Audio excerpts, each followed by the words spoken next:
आणि म्हणून जिथं शांती आहे तिथं सुख आहे. सुख देत शांती,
शांती सुख काय देतं बा? तर शांती जवळ सुख आहे, किंबहुना शांती जवळ सुख आहे असं म्हटलं तर ते चुकीचं होत आहे. साखरेजवळ गोडी आहे असं जर म्हटलं तर ते 100% बरोबर नाही आहे. दादा तुम्हाला इकडे वाचा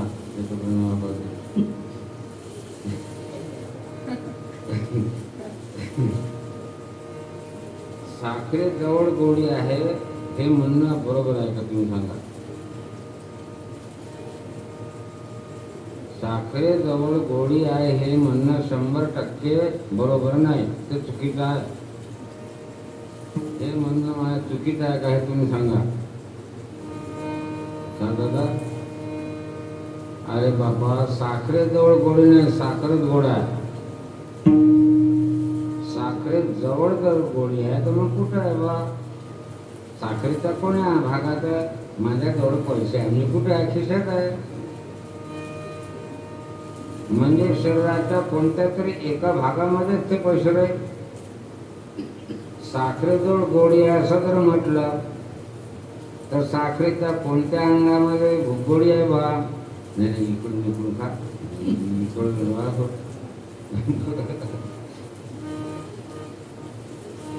काही फळ असे आहे की त्यातलं वरचं फेकायचं आणि आतलं खायचं. काही फळ असे आहे आतलं फेका, वरचं फेका, मधलं खा.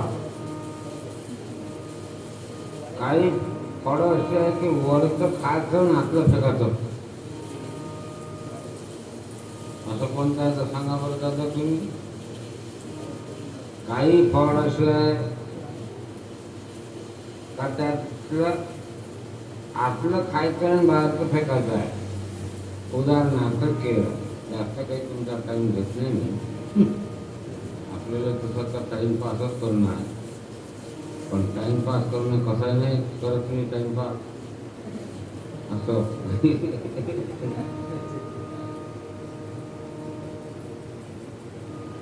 असं कोणतं फळ आहे की ज्याचं आतलं खायचं आहे बाहेरचं फेकायचं आहे? केळाचं वरचं सालपट फेका, आतला गाभा खा. शेंग खायची आहे, वरचं टरफल फेका, आतलं दाणा खा. काही फळ असं आहे आतलं फेका, वरचं खा. असं कोणतं फळ असं? वरचं खायचं आणि आतलं फेकायचं. आठवते का महेंद्र भाऊ? वरचं खायचं आहे आणि आतलं फेकायचं आहे. असं कोणतं फळ आहे? बोर आहे, बोर. आतली आठवडी फेका,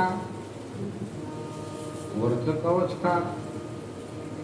असं कोणतं फळ आहे की आतले फेका, वरचे फेका, मधलं खा? असं कोणतं फळ आहे? आंबा. आतली आठवडी फेका, वरचे टरफल, खोदर फेका, मधला गाभा खा. पण असं कोणतं फळ आहे का ज्याचं काहीच फेका नाही लागत? घर का सरळ तेवढं टाकायचं, नाशवंत फळं जातात. हा? हा पेढा पेढा बरोबर आहे. तसं एकही फळ नाही तसं म्हणून आमचं काही ना काही तुला फेकाच लागते. अंगूर खातो आपण पण तरी थोडंसं तरी ते फेकाच लागते. शेप असं म्हणतात की फोत्रासहित खावं, त्याच्यामध्ये रसायन असते असं शास्त्र सांगते. समजलं का? त्याचं काही नाही फेका, फक्त पण तरी त्याचं ते थोडा फेकाच लागते. जाम थोडंसं ना थोडंसं तरी त्याचं देठ तोडून फेकाच लागतं.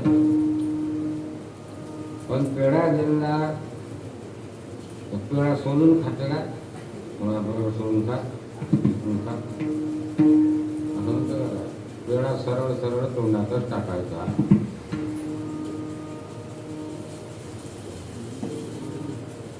त्याप्रमाणे काही ग्रंथ असे आहेत की त्या ग्रंथातला काही भाग घ्यायचा आणि काही सोडायचा. मी कशावर सांगून आलो होतो दादा? हे महा म्हणजे व्यास अशांत आहे आणि जोपर्यंत शांती नाही तोपर्यंत सुख नाही.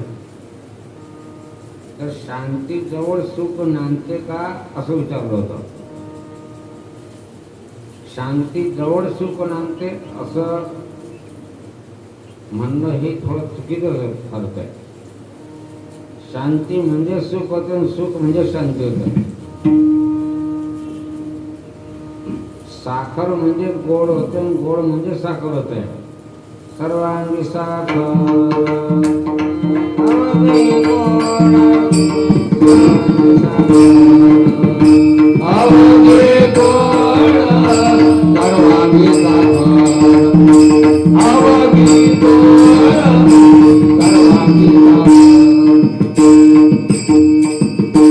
साखर सर्वांगाने गोड आहे. साखर म्हणजेच गोड असं म्हटलं आपण तर फरक काय पडून राहिला? साखर म्हणजेच गोड आणि गोड म्हणजे साखर. एखाद्याला डायबिटीज आहे, तो गेला दुकानात, तो म्हणायला लागला दुकानदार बुवा असं करा, मला डायबिटीज, मला काही गोड चालत नाही चहा, तर तुम्ही मला साखर साखर देऊन टाका आणि गोडी व्हायला काढून देऊन द्या. कोणाला देऊन टाकलं असं म्हटलं तर जमते का? दुकानदार असं कहणार मला चहा नाही जमत ना गोड, म्हणून तुम्ही मला फक्त साखर साखर द्या, त्याच्यातली गोळी काढून घ्या. दुकानदार म्हणतो डोकं फिरलं, साखर म्हणजे गोड होते, गोड म्हणजे साखर होते. तसं शांती म्हणजे सुख होते आणि सुख म्हणजे शांती होते. शांती पडते नाही सुख, शांती पडते नाही सुख, शांती पडते नाही सुख, शांती पडते नाही सुख.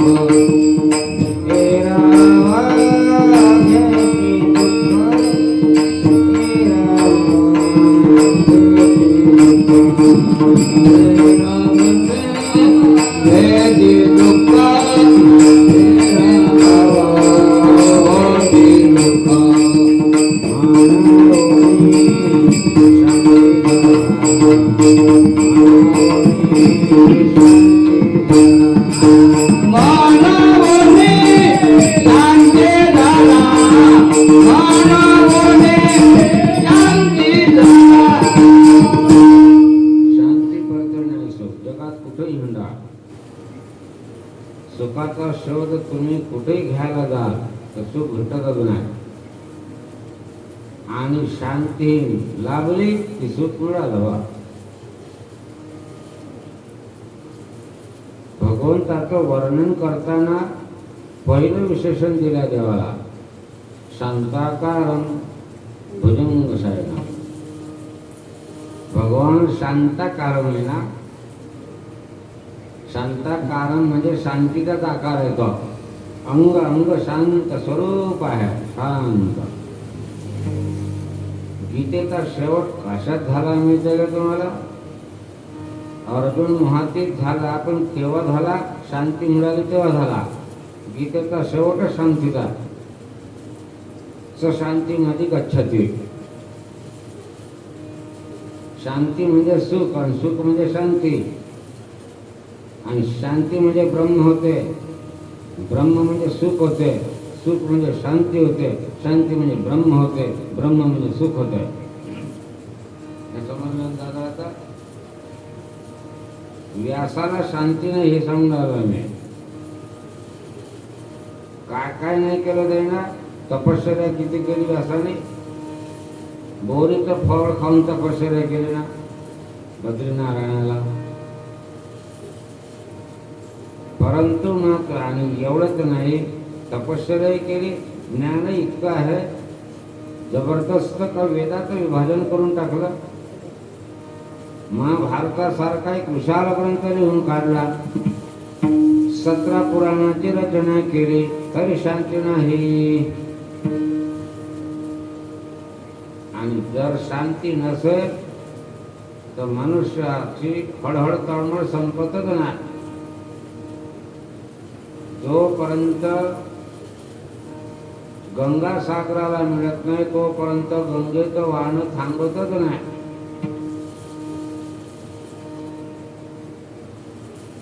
त्याप्रमाणे जोपर्यंत जीवात्मा शांतीच्या स्वरूपाला प्राप्त होत नाही, संतांचं महत्वाचं लक्षण असंच आहे. त्यांच्याजवळ सुख आहे. काय सुख आहे? तर ते शांत झालेलं आहे. शांत झाले म्हणजे हळहळ तळमळ संपले. पाणी शांत झाला. कशावरून तुम्ही म्हणाल? पाणी ज्या वेळेला भूपृष्ठावर समांतर रूपामध्ये येते, वारा नाही, काहीच नाही, तरंग नाही, म्हणजे पाणी कसं आहे? शांत आहे. तरंग नाहीच. त्याप्रमाणे तरंगाची तळमळ नाही, हळहळ नाही, जीव शांत झालेला आहे. देहानं कारभार चालूच आहे. अर्जुनाने युद्ध केला. हजारो शत्रू मारून टाकले. त्याच्या अंगावर बाण वाटेल ते उडून राहिलाय, पण शांतीने भंगून राहिली.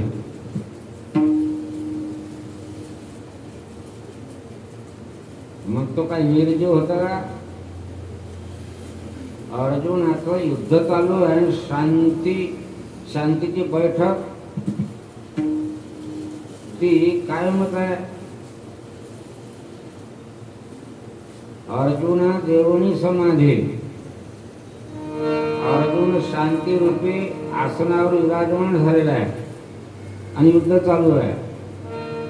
हे तुम्हाला विचित्रच वाटत, पण अगदी 100% बरोबर आहे. महात्मा देहानं सारा कारभार करतो, पण शांती रूपी आसनावर विराजमान झालेला. शांतीची बैठक त्याची मोडत नाही आणि देहानं व्यवहार सुरू आहे. शांत झाला म्हणजे काय काय मुर्द्यासारखा पडला राहायचं काय? तो झाला पडला मुर्दा झाला बेकार असं.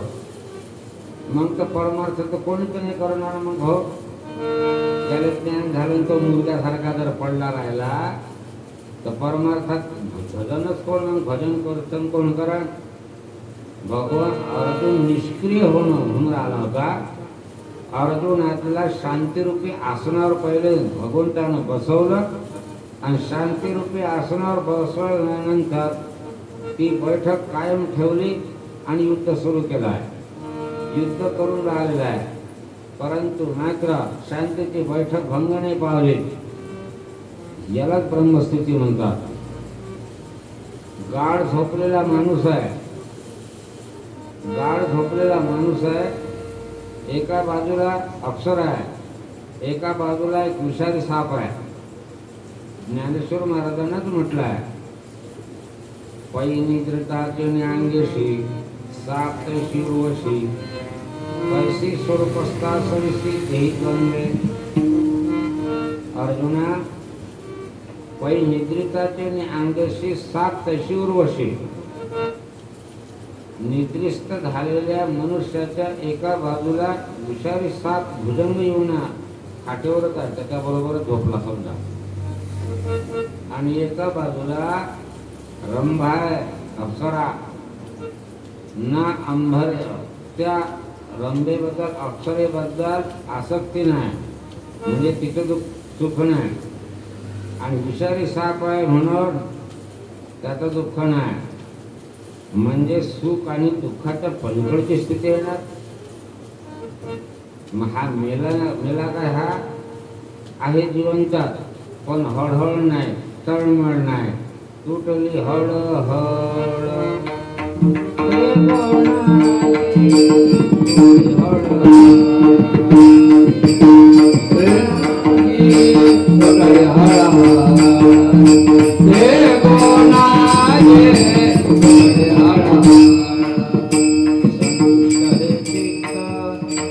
सदा सर्व